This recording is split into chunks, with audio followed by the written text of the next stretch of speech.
Hello everyone, this is Amresh Kumar Sharma. Today I am going to teach you about the second part of English etymology.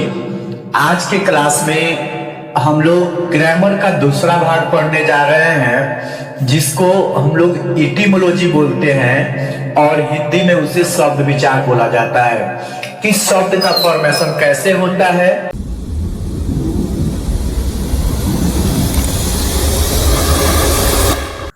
तो आइए अब हम लोग देखते हैं इटिमोलॉजी। यहाँ इटिमोलॉजी को हिंदी में शब्द विचार बोला जाता है। It is the second part of English grammar in which we study about word. यह हमारे व्याकरण का दूसरा भाग है जिसके अंतर्गत हम लोग किसका अध्ययन करते हैं? वर्ड का अध्ययन करते हैं, शब्द का अध्ययन करते हैं। आखिर शब्द जो होते हैं छोटे छोटे वर्णों को मिलाकर के हमारे शब्द बनते हैं और उन्हीं शब्द को जब मिलाते हैं हम लोग तो हमारा सेंटेंस बनता है और उसी सेंटेंस को हम लोग क्या करते रहते हैं? चेंज करते रहते हैं। तो आइए अब हम लोग देखते हैं वर्ड क्या होता है। तो वर्ड को हिंदी में शब्द कहा जाता है the combination of letters which have complete meaning that is called word.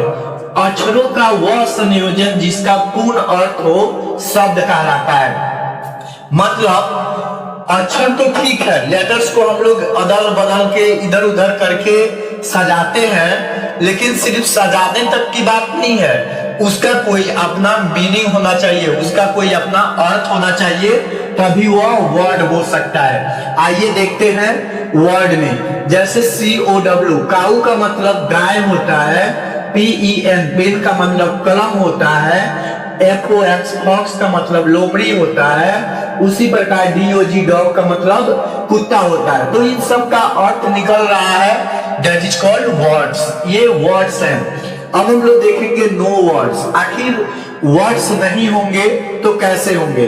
तो WOC इन्हीं को सजाया गया है लेकिन इसका कोई अर्थ नहीं है, तो यह क्या है? वर्ड नहीं है। NPE इसका कोई अर्थ नहीं है तो ये वर्ड नहीं है। XFO इसका कोई अपना मीनिंग नहीं है तो यह वर्ड नहीं है। DGO इसका कोई अपना अर्थ नहीं है तो ये भी मीनिंग नहीं है। अब हम लोग देखेंगे यहाँ पे all the words in English.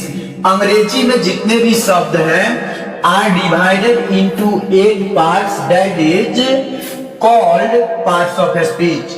अंग्रेजी में जितने भी शब्द हैं उनको 8 भागों में बांटा गया है। कितने भागों में बांटा गया है? 8 भागों में। और उन 8 भागों को हम लोग क्या कहते हैं? पार्ट्स ऑफ स्पीच कहते हैं। अब आइए वो 8 भाग कौन कौन से हैं हम लोग देखते हैं। पहला नाउन। नाउन को हिंदी में संज्ञा कहा जाता है। दूसरा प्रोनाउन। प्रोनाउन को सर्वनाम कहा जाता है। तीसरा एडजेक्टिव, न कि एडजेक्टिव। यहाँ हम लोग को डी मिटा देना है। एडजेक्टिव, एडजेक्टिव का मतलब होगा विशेषण और यहाँ पे वर्ब का मतलब होगा क्रिया। उसी प्रकार एडवर्ब, एडवर्ब का मतलब होगा क्रिया विशेषण।